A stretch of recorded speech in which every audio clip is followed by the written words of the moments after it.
A very good question. How is control on the issue exerted? And it's through a number of means. First of all, through just pure corruption and intimidation. You should not underestimate the reach of folks who want to keep this secret, their ability to pay for people in the media to kill stories or change them or ridicule them, the ability to corrupt people in certain financial and governmental positions. And I've seen it happen, personally seen it happen.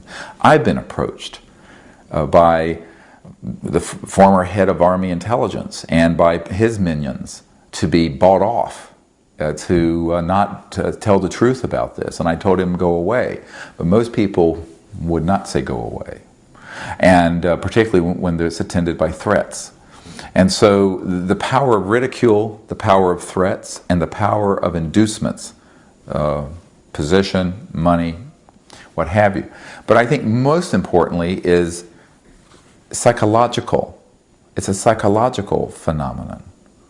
Because if you create enough false information, what's known as disinformation, that makes the subject seem ridiculous or frightening, people don't want to hear about it.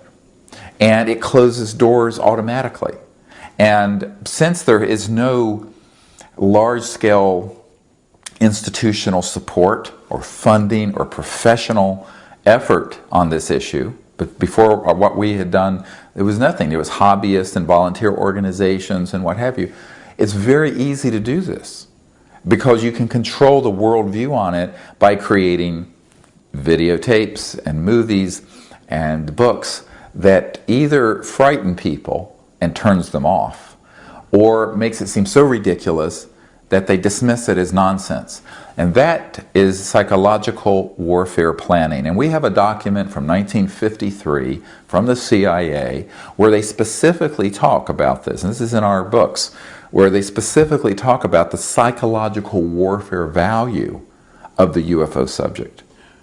Okay, so this has been over 50-some years of psychological warfare conditioning. I have a family member who was the city editor of the Boston Globe, a very prestigious newspaper. He told me that even if we put an extraterrestrial body on her desk, she would not run a story about it in the Boston Globe because the subject has been the object of so much tabloid nonsense that it would be disreputable for them to talk about it. So a lot of the mainstream media won't touch the subject. They won't touch it, no matter how much positive evidence you give them. That has not changed much in 50 or 60 years. Occasionally it makes its way. And then the other issue is this. One of the big misperceptions, it's a very serious misperception, is that the big media is free in the West. It isn't. In fact, Pravda and the Chinese news agency have more accurately portrayed what we're doing than the Washington Post or the New York Times or ABC News in the United States. The reason for this, and as I understand it, it can be traced back to a number of documents, one of which is a fairly recent one from 1991. And if you go to disclosureproject.org, you'll see I wrote a paper called Media Play, and it's linked to a CIA document that got accidentally declassified and I understand was later reclassified. And on page 6 of that document, it talks about the fact that the intelligence community has at every major wire service, news magazine, and television network, not just the United States but around the world, agents embedded in those media to kill, alter, change stories as needed. Well, you know, the public out there is very naive about thinking that we have a free and unfettered press. We do on small issues, but on these sort of big issues, it's very controlled.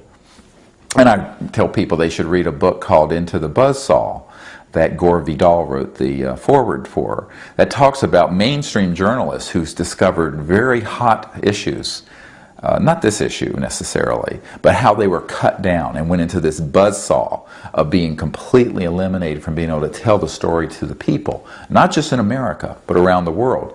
So once you get into the large corporate international media, they're plugged into the international corporate finance and international interest. And I am very skeptical that they're really that free. And the reason I say this is that I've seen it firsthand.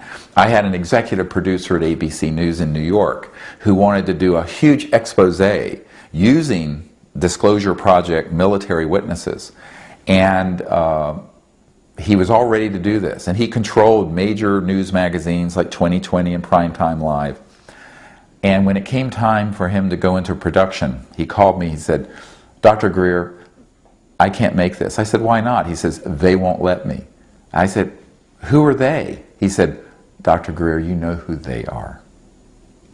It's a very shadowy, powerful, and by the way, it's not US, it's transnational. Big mistake people make about this. They think that, oh, well, it's American or it's British. It isn't. Forget all the national boundaries and visualize a permanent international geopolitical entity that wants to keep these sort of things secret because of the interlocking financial and economic interests. That's what we're talking about. It isn't as simple as saying it's the US government. Most of the people in the US government, I would say, and this is what shocks people, our biggest supporters have been people at the Pentagon who have been lied to about these projects and are furious and know that there is a shadowy, illegal, rogue group that is running this. And in fact, even at the Congress, when I was meeting with senior counsel for the Senate Appropriations Committee 13 years ago, in 1994, they told me that there was somewhere upwards of $100 billion US a year being siphoned out from various agencies into these super secret projects, and they had no control over it. And this man who had a top secret clearance and subpoena power personally told me that they'd gotten very close to discovering who was really behind the secrecy for the UFO issue, but they hit a lead wall. And he looked at me in the eyes, he said, "Dr. Greer, you're dealing with the varsity team of all black projects. Good luck." So it's a very, very complex issue, and the secrecy isn't that hard to maintain if you have this sort of infiltration into major institutions, media, and also the ability simply to float nonsensical stories out there. Because people hear the word UFO and extraterrestrial, they think somebody from a trailer park in West Virginia who's floated on board a spacecraft had sex with someone from Mars and claims they have a baby in an incubator, or just all kinds of nonsense. The truth of it is actually more interesting.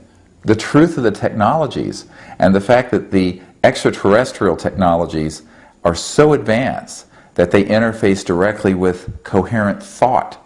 Like we have coherent light in a laser, they have technologies that interface with thought, that interface with conscious mind, that their development of artificial intelligence that's integrated into these spacecraft is so advanced that they pick up on a directed. It's fascinating, and this is what we've been experimenting with, and the whole paradigm becomes a new paradigm of understanding the structure of the cosmos. But the most of the information that's out in the public on this issue has been a carnival of silliness, and that keeps most serious people sort of in the closet on it. In fact, it's interesting, I often work with senior government officials in Europe and in Canada and elsewhere, and they go, "Oh, we're very interested, I want everything you have on this, but no one can know that I'm interested because it'll ruin my career, because I'll be ridiculed." So it's a very interesting psychological matrix that's been created to keep people in the box. And what we're trying to do is do something serious, push the envelope on this information, and credible, and get people to understand what the truth is.